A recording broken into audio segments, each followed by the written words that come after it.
नया चैप्टर शुरू होना था, लाइन्स एंड एंगल। उसे पढ़ने के पहले कुछ बेसिक चीजें जरूरी है।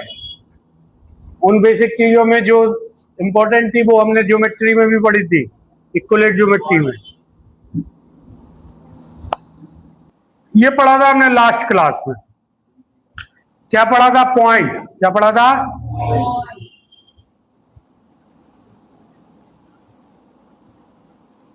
पॉइंट को हिंदी में बोलते हैं बिंदु। पॉइंट की डेफिनेशन बताई थी कि जब हम कोई चीज लेते हैं और एक बार में जहां पे पॉइंट आउट करते वो हमारा पॉइंट होता। फिर हमने पढ़ी थी लाइन। तो लाइन क्या है? दो पॉइंटों को मिलाने वाली एक लाइन, जिसे इनफाइनाइटली इस साइड और उस साइड बढ़ाया जा सकता है। फिर हमने क्या पढ़ी थी? लाइन को ही रेखा बोलते हैं। लाइन तो होती है कि दो पॉइंटों के बीच जो मिलाई गई एक चीज है, इसे हम आगे पीछे प्रोड्यूस कर सकते हैं, बढ़ा सकते हैं। और रेखाखंड जो होता है वो उस लाइन के बीच दो पॉइंटों की फिक्स डिस्टेंस। तो हम यदि इस लाइन पे एक दो पॉइंट ले ले तो ये आपकी क्या होगी? रेखाखंड। रेखाखंड को इंग्लिश में क्या बोलते हैं? Line segment. रे तो हमारी ये होती है कि तीर एक साइड जा रहा है। रेखाखंड क्या कि हमने राम जी की तरह अपना बाण लिया और खींच के मार दिया, वो जाएगा तो कहां जाएगा, कहां निशाना साधेगा? रावण की तुड़ी में। तो तीर जाके घुसता है, मतलब कि जो तीर होता है उसकी एक ही डायरेक्शन होती है, ठीक? एक फिक्स पॉइंट होता और एक उसकी इनफाइनाइटली डायरेक्शन होती। इसके बाद क्या देखा था भैया?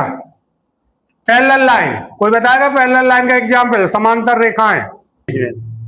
आप ये कोशिश किया करें कि सर को समझ में आ जाए। क्या सर की थोड़ी मैथ वीक है ना, तो आप ये ट्राई किया करो। ऐसी दो लाइनें जो कभी भी टकराती नहीं है, एक दूसरे को काटती नहीं है, ठीक है, और एक सेम डिफरेंस से आगे बढ़ती है। जैसे आपकी ये ग्रिल हो गई, ग्रिल में आप दो रॉड देख रहे, पहली रॉड और दूसरी रॉड का स्टार्टिंग पॉइंट का गैप और लास्ट पॉइंट का गैप सेम होगा। थोड़ा बहुत माइनर अंतर हो सकता है, लेकिन समझाने के हिसाब से दोनों लाइनों के बीच जो गैप होगा वो क्या होगा? सेम होगा।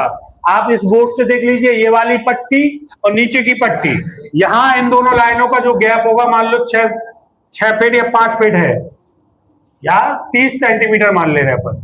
इन दोनों लाइनों का गैप यहाँ 30 है, तो क्या यहाँ 31 हो गया होगा?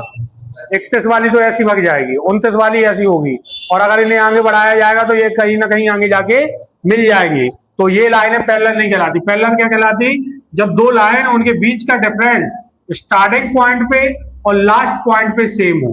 अगर स्टार्टिंग पॉइंट पे 5 सेंटीमीटर है तो लास्ट पे भी कितना होना चाहिए? 100 की सीधी बात। पैरेलल लाइनें एक दूसरे से मिलती नहीं, पैरेलल लाइनें एक दूसरे से टकराती नहीं है, समझ गए? फिर आगे है आपकी प्रतिच्छेदी रेखा है। प्रतिच्छेदी रेखा जो दो लाइनें एक पॉइंट पे मिले, एक लाइन आपकी ये आई, ठीक, ये पुष्पेंद्र और आदर्श लड़ रहे तीरों से। दोनों के तीर जब उनने अपने बाण चलाए तो एक दूसरे के तीर ऐसे टकरा गए। तो जिस पॉइंट पे टकराए वो आपका है इंटरसेक्टिंग पॉइंट, प्रतिच्छेद बिंदु। तो प्रतिच्छेद रेखाएं वे रेखाएं होती है जो एक दूसरे को काटती हैं कहीं ना कहीं एक सिंगल पॉइंट पे। क्लियर इतना? फिर उसके बाद हमने परपेंडिकुलर लाइन का एग्जांपल लिया था। ये दो लाइनें एक दूसरे को 90 डिग्री पे खड़ी मिलती है, वो एक दूसरे के परपेंडिकुलर होती हैं।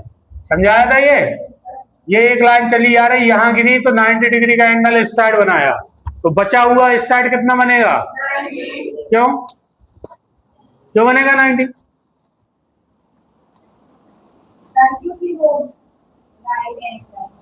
अच्छा, राइट एंगल है तो 90 बना। और कोई? ये भी बताया था रीजन। सब भूल जाते यार तुम्हारा, रोज के नई सिरे से नई कहानी शुरू करो। एक सीधी लाइन पे जो एंगल बनता है वो कितने डिग्री का बनता है? एक सीधी लाइन पे जो टोटल एंगल बनता है, अगर इस पॉइंट की बात करें तो कितना बनता है? 180 डिग्री के एंगल को क्या बोलते हैं? स्ट्रेट एंगल या लीनियर पेयर एंगल, ठीक, स्ट्रेट एंगल 180 डिग्री और लीनियर पेयर एंगल। यहां पे कोई लाइन यदि परपेंडिकुलर आई तो इससे इसने दो पार्ट में बांटा है, तो ये 90 डिग्री है। और अगर ये घड़ी की सुई ऐसे यहां से स्टार्ट हुई और मान लो ये 6 पे आ गई, तो आप कितने डिग्री का एंगल बना यहां, कितने का, 180 का। और जब ये 9 पे आ जाए तो कितने का बना, ये इधर तक तो था 180, 90 और जुड़ गया 270। और अगर इस साइड से ऐसे उल्टी बात करें तो ये गैप कितना है, 90। और जब ये घड़ी की सुई मिनट की और हावर की दोनों एक दूसरे को ओवरलैप कर दे तो वो पूरा एक चक्कर घूम गई। और जब भी कोई चीज पूरा एक चक्कर लगा लेती है तो वो कितने डिग्री घूम जाती है, तो 360 डिग्री। कौन कौन सी चीजें घूमती हैं, घड़ी और झूला 360 घूमत तुम, कौन सा वाला हो वो जो नया आया था, हाँ वो 360 घूमता। उसके अलावा साइकिल का पहिया, पंखा, ठीक, पूरा एक राउंड लगा के दूसरा राउंड लगाते, तीसरा राउंड लगा। जब एक राउंड लगता है तो उसे बोलते हैं 1 रिवॉल्यूशन, एक चक्कर, ठीक है। अरे आना तो बोलो यार। तो भाई जब इतना ये सब पिछली क्लास में नहीं पढ़ा था अपन ने, इसके आगे पढ़ना था आज आपको। और होमवर्क में क्या था, हाँ तो बताओ कितने होते, वो तो मैंने पहुंचाए सो उसमें 9 थे, हम पढ़ते 7 हैं, ठीक। उसमें दो जो एक्स्ट्रा जुड़ गए उन पे सवाल है हमारे, इसलिए वो जुड़े हैं। दो जो एक्स्ट्रा जुड़े वो एक 180 डिग्री के एंगल को दो पार्ट में यदि बांटा जाए तो वो संपूरक कोण कहलाते हैं, ठीक। इंग्लिश में बोलते हैं सप्लीमेंट्री एंगल। और 90 डिग्री के एंगल को यदि दो पार्ट में बांटा जाए तो वो कहलाते हैं कॉम्प्लीमेंट्री एंगल। ये हमें पढ़ना है, ठीक। तो आज की कहानी क्या है हमारी, चलिए बारी बारी से देखते हैं। चलिए शुरू करते हैं आज की क्लास। टॉपिक है हमारा टाइप्स ऑफ एंगल। इसमें पढ़ना है हमें सभी प्रकार के अपने एंगल को, ठीक। मेन रूप से आपको जो एंगल पढ़ाए जाते वो 7 होते। पहला एक्यूट, दूसरा ऑब्ट्यूज, तीसरा राइट एंगल, चौथा स्ट्रेट एंगल, पांचवा रिफ्लेक्स एंगल, छठवां कंप्लीट एंगल, सातवां जीरो एंगल, ठीक। एक पॉइंट जहां पे कोई एंगल ना बन रहा हो उसे 0 डिग्री एंगल है। लोग आप बोलते जरूर हैं कि 6 होते, लेकिन नॉर्मली होते 7, ठीक। पढ़ाए 6 जाते हैं, जीरो एंगल को छोड़ देते हैं, वो भी आता है टाइप्स ऑफ एंगल में, ठीक। तो इतनी चीजें हम देखेंगे। सबसे पहले बात करते हैं हम एक्यूट एंगल की। इसकी एक्यूट एंगल को बोलते हैं न्यून कोण। न्यून कोण ऐसा कोण जो 90 डिग्री से कम होता है। कितने से कम होता है, तो आप ऐसे समझिए कि आपकी घड़ी की सुई एक मिनट की 12 पे है और एक घड़ी की सुई 3 पे है, ठीक। ये आपकी घड़ी की, तो इन दोनों के बीच जो एंगल बनता है वो पूरा पूरा 90 होता, ये आपने पढ़ा है। तो आपको ध्यान ये रखना है कि जब ये एंगल 90 से कम बने, थोड़ा सा भी कम हो जाए, 90 की जगह कितना हो जाए, 89 हो जाए, ये घड़ी की सुई थोड़ी सी खिसक जाए और ये एंगल आपका 80 हो जाए या 70 हो जाए या 89 डिग्री हो जाए, और तो यहाँ पे कंडीशन भी लिखी है कि 0 डिग्री से बड़ा होगा आपका एक्यूट एंगल और 90 से छोटा होगा, ठीक। एंगल जो है वो हम मेजर करते हैं डिग्री में, ठीक है। रेडियन में भी मेजर किया जाता है, अभी आपको केवल डिग्री समझनी है। तो ये थीटा का मतलब है यहां के एंगल से। थीटा का क्या मतलब है, इस 0 डिग्री, ये जो थीटा है ये 0 डिग्री से बड़ा है और ये जो थीटा है 90 डिग्री से छोटा है। इस लाइन का मतलब समझ रहे, इस लाइन का मतलब समझ गए तो आपका काम हो गया। क्या मतलब है कि ये जो थीटा की वैल्यू है, इसे बोल रहे हैं थीटा, ये 90 से कम होगी और 0 से बड़ी होगी। तो 0 से बड़ी यानी 1 डिग्री से लेके 89 डिग्री तक जितने भी एंगल बनेंगे वो सब एंगल वो कहलाएंगे एक्यूट एंगल। जब घड़ी की सुई आपकी इस टाइप से दोनों ऐसी झुकी हुई हो तो उनके बीच छोटा सा कोण बनेगा 90 से कम, वो छोटा सा कोण काय की कैटेगरी में आएगा? न्यून कोण की कैटेगरी।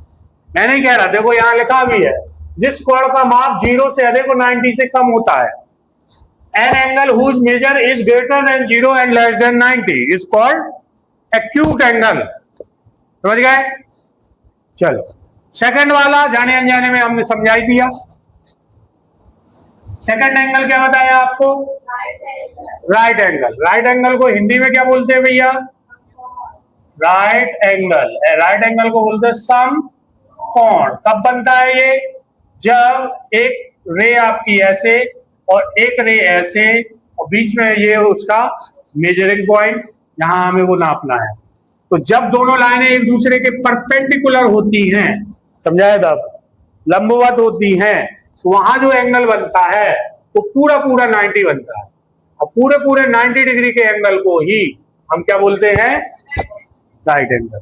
जब आपका कोई भी एंगल पूरा पूरा 90 बने, और पूरा पूरा 90 तब बनता है जब दोनों लाइनें एक दूसरे की क्या हो? परपेंडिकुलर। परपेंडिकुलर यानी सीधी खड़ी हो। कोई भी इंसान, कोई भी पोल, कोई भी दीवार जो खड़ी होती है वो सीधी खड़ी करते हैं हम जमीन के परपेंडिकुलर। तो वो सब आपस में क्या है? ये कैमरे का स्टैंड भी जो सीधा खड़ा है वो सीधा खड़ा है जमीन से। तो ये जो नीचे से एंगल बना रहा, कितने डिग्री का बना रहा? 90। तो इस टाइप के एंगल को क्या बोलते हैं? Right angle. क्या बोलते हैं? दूसरी चीज क्लियर? तीसरी हम बात करेंगे अब ऑब्ट्यूस एंगल की। किसकी? Obtuse angle. ऑब्ट्यूस एंगल को हिंदी में बोलते हैं अधिक कोण। क्या बोलते हैं? इसकी कहानी क्या है? इसका जो थीटा होता है 90 से बड़ा होता और 180 से छोटा होता। कौन? थीटा। जिस एंगल की हम बात कर रहे हैं वो 90 से थोड़ा सा बड़ा होगा, 91 डिग्री से लेके, और 180 डिग्री के जस्ट पहले।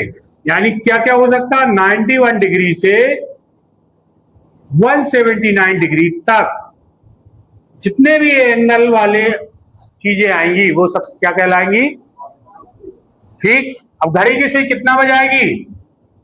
घड़ी की सुई, ये मिनट का आपका हैंड है 3 पे, और ये वाला कितने पे होगा? ठीक, ये सीधी लाइन से जस्ट ऊपर।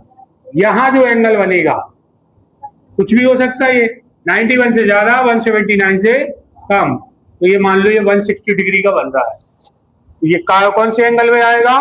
ऑब्ट्यूस एंगल में। कौन से एंगल में? ऑब्ट्यूस एंगल को हिंदी में क्या बोलते हैं? अधिक कोण। मतलब 90 से अधिक है तो अधिक कोण, 90 से कम था तो न्यून कोण। मैन आपको 90 याद रखनी है। ये जो घड़ी की सुई है ये वाली, यही मूव होगी इधर उधर, ये फिक्स है। ये 3 पे रखो इसे, और ये वाली को मूव करो। मूव करने पे ये इस साइड आए, जितनी भी नीचे हट जाए, वो बनाएगी एक्यूट एंगल, और अगर इस साइड जा रही तो वो बनाएगी ऑब्ट्यूस एंगल।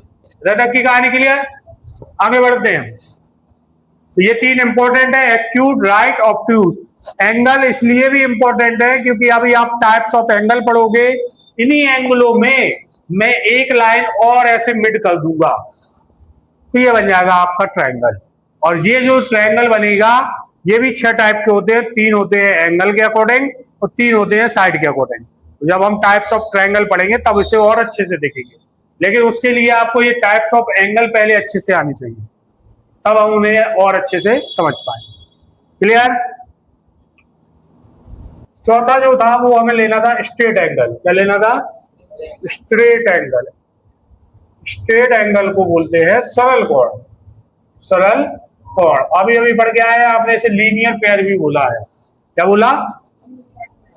तो जब आपकी घड़ी की सुई मिनट वाली 3 पे हो और हावर वाली आपकी 9 पे हो, तो इस पॉइंट पे जो भी एंगल बनेगा वो कितने डिग्री का बनेगा? 180। और जब कोई एंगल फिक्स 180 का होता है तो उसे बोलते हैं स्ट्रेट एंगल। क्या बोलते हैं? देखिए, जिस कोण का माप ठीक 180 हो, बिल्कुल फिक्स 180, तो उसे बोलते हैं स्ट्रेट एंगल। जो कहां बनता है? जिस पॉइंट पे दोनों लाइनें हैं उन पॉइंटों का ये यदि हम अपनी दोनों लाइन में दोनों हैंड ऐसे कर ले तो हमारा ये जो मुंह है इधर से इधर तक घूम रहा, ये कितने डिग्री घूम रहा? ठीक, दोनों हाथ घूमने को और भी घूम सकता है लेकिन उतना नहीं घुमाना, हमें दोनों हाथ अपने स्ट्रेट रखने और जो मेरी गर्दन घूमेगी इस लाइन को देखते हुए इस लाइन तक वो कितने डिग्री घूमेगी? तो ये हमारा हुआ स्ट्रेट एंगल। ठीक, तो स्ट्रेट एंगल कितने डिग्री का होता? कंप्लीट। और राइट एंगल कितने डिग्री का होता? ये दो फिक्स हैं, बाकी एक्यूट और ऑब्ट्यूज कम ज्यादा हो सकते हैं उनके बीच में। अब बात करेंगे हम अपने पांचवें वाले की, रिफ्लेक्स एंगल। इसकी बात करेंगे, रिफ्लेक्स एंगल, जिसे हिंदी में क्या बोलते हैं? प्रतिवर्ती कोण। कौन सा कोण? ये कब हो सकता? ये पूरा पूरा 360 ना हो,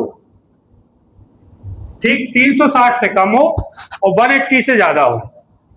लेकिन जब हम किसी रिफ्लेक्स एंगल को मेजर करेंगे तो वो शुरू से मेजर होगा, इससे ज्यादा हो और इससे कम हो। तो कंडीशन क्या बनती है कि जो हमारा थीटा है वो 180 से बड़ा है और 360 से छोटा है। ठीक, मीन्स ये अगर हम इधर एक लाइन ऐसे ड्रॉ करें तो इसके बाद चाहे ये ले ले ये वाला गैप, चाहे ये वाला गैप बताए, चाहे ये वाला गैप बताए, ये सारे ही एंगल कौन से एंगल कहलाएंगे? क्योंकि ये 180 से ज्यादा है और पूरे पूरे यहां आके टकराए नहीं है। ठीक, 360 से जस्ट कम है। 6 वाला आता है कंप्लीट एंगल। कौन सा एंगल? कंप्लीट एंगल को बोलते हैं संपूर्ण कोण। कौन सा कोण? पूर्ण या संपूर्ण एक ही वर्ड है, चाहे पूर्ण लिख लो चाहे संपूर्ण लिख लो, तो मैं पूर्ण लिखना है तो पूर्ण लिख लो, पूर्ण कोण। ये कितना होता? फिक्स। जब कोई चीज पूरी पूरी तरह मूव हो जाए, पूरी गोल घूम जाए, तो वहां जो एंगल बनता है वो बनता है कंप्लीट। और ये काय में बनता है? ज्यादातर सर्किल में। काय में बनता है? सर्किल में। और घड़ी में, घड़ी में जब पूरा पूरी एक घूम जाए।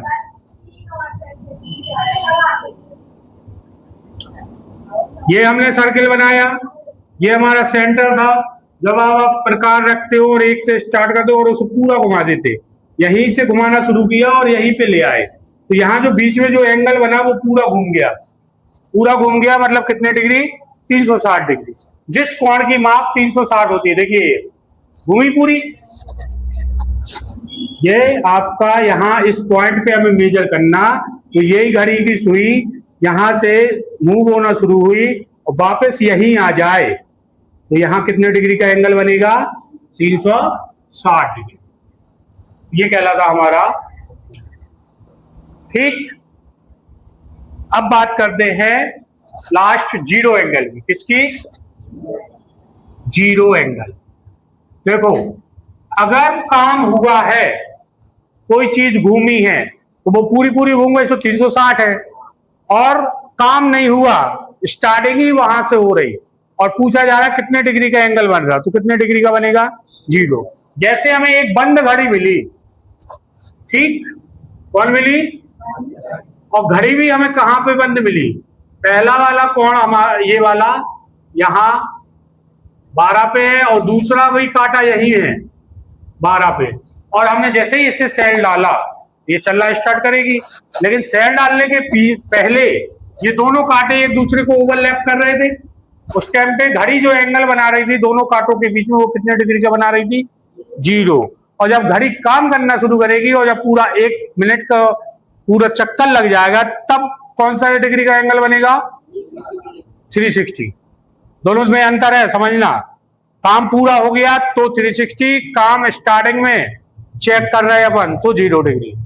ठीक, दोनों सिमिलर होते हैं, इसलिए लोग बाग इन्हें भूल जाते हैं पढ़ाने के लिए। 0 डिग्री समझ गए? तो बताए 0 डिग्री के लिए यदि मैं कोई डायग्राम बनाना चाहूं, ये मेरी पहला कांटा 3 पे है, तो मैं दूसरा कांटा भी कितने पे बैठा लूं? 3 पे ही। मिनट का हैंड भी 3 पे ही। ये इस समय घड़ी रुकी हुई है, तो दोनों कांटे एक दूसरे के ऊपर ओवरलैप है, तो यहाँ कितने डिग्री का एंगल बन रहा? 0 होगा। जैसे ही काटा हमने सेल डाला तो घड़ी चलना स्टार्ट हुई, तब जाके कुछ और आई। क्लियर? दो और बचे हैं, कॉम्प्लीमेंट्री और सप्लीमेंट्री। इसके क्वेश्चन भी है शायद अपनी बुक में, पहले थे आप हट गए हैं, तो आपकी वाली बुक में होंगे। चलो देखते हैं इन्हें और खत्म करते हैं आज की क्लास। कोसते हैं, अच्छी बात है, कोसना चाहिए, लेकिन वो एक निश्चित टाइम तक कोसते। जब वो समझदार होते तो वो उसी दिन को याद करते कि अगर सर ने हमें ये डांट के ना पढ़ाया होता, मार के ना पढ़ाया होता, तो हमसे ये नहीं बनता। जब हम जिंदगी के ऐसे मुकाम पे पहुंच जाते कि जहां पे चीजें हमें आसानी से दिखने लगती हैं कि हमारे साथ कब कब क्या क्या हुआ, तब हमें रियलाइज होता है कि जब ये हुआ था हम कितने नाराज थे और वो हमने गलती की थी। ठीक है, तो एक निश्चित समय के बाद चीजें समझ में आती हैं। हमें भी टीचरों ने डांटा है, मारा है, भगाया है, बाद में एहसास हुआ कि नहीं, वो जो भी करते थे अपने लिए करते थे, उसमें क्या कौन सी बुराई, अपन को सिखाने के लिए करते थे। ना स्टिक होते तो अपन सीखते क्या? नहीं सीखते। चलिए, ये दो चीजें और बची है, इन्हें समझिए। कॉम्प्लीमेंट्री एंगल, जब एक राइट एंगल को दो पार्ट में बांटा जाए, ऑब्वियसली दो पार्ट में बांटा गया तो उसमें दो एंगल बने अलग अलग, तो उसमें एक एंगल दूसरे का कॉम्प्लीमेंट्री कहलाता है। जैसे ये एक हमने डायग्राम बनाया, इस डायग्राम में ये एक लाइन है, इस लाइन ने इस 90 डिग्री एंगल को दो पार्ट में बांटा। एक पार्ट में जो बांटा उसका नाम हुआ एक्स, और जो दूसरे पार्ट में बांटा उसका नाम हुआ वाई। तो ये जो एक्स और वाई दोनों मिलके हैं, ये दोनों मिलके कितने डिग्री का एंगल बना रहे हैं? 90। जब दो एंगल मिलके 90 डिग्री का एंगल बनाते हैं तो उनमें से एक एंगल दूसरे एंगल का कॉम्प्लीमेंट्री कहलाता है।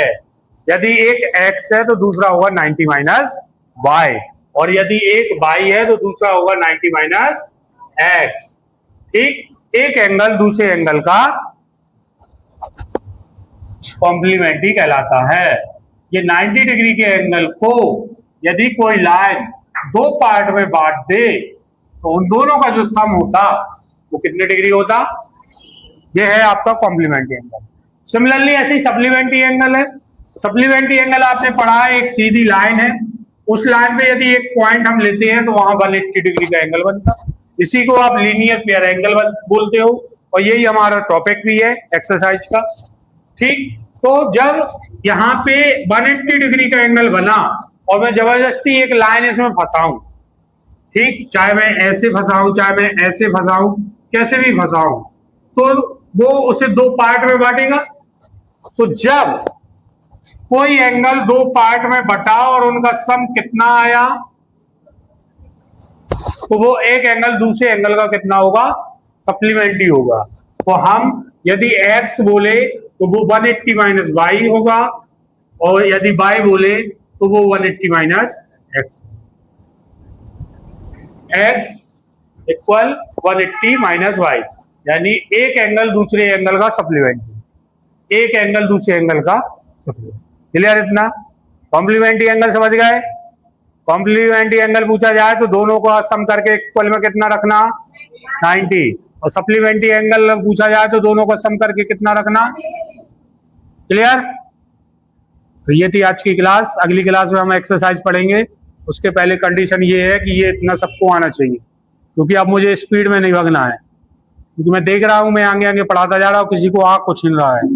पिछली क्लास का बताया हुआ नहीं बता पा रहे, तो अब यही उम्मीद रखता हूं कि अगले दिन भी तो मैं नहीं बता पाना है।